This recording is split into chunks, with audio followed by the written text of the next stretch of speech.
Hi friends, ఈరోజు మనం నల్లేరు కాడతో పచ్చడి ఎలా చేసుకోవాలో చూద్దాం. ఇది నడుము నొప్పికి, మోకాలు నొప్పులకి చాలా మంచిది. హెల్త్ బెనిఫిట్స్ చాలా ఉంటాయన్నమాట. ఓకేనా?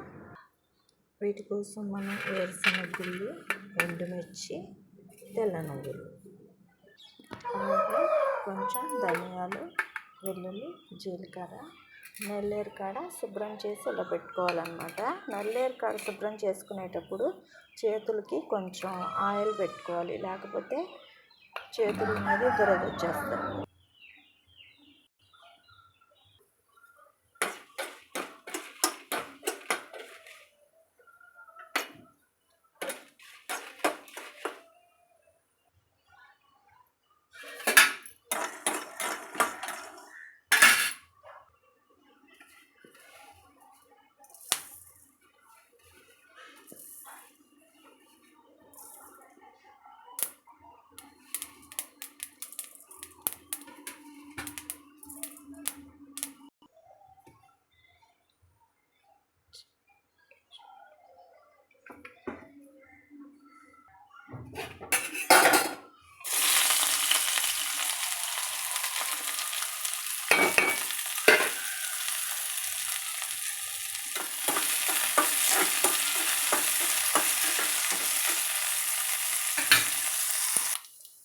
లైట్గా కొంచెం చింతపండు,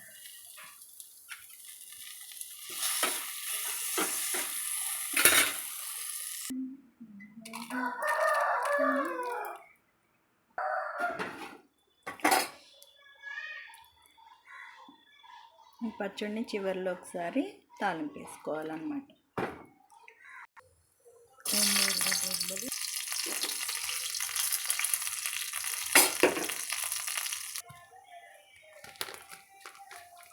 జీలకర్ర, కర్రీ,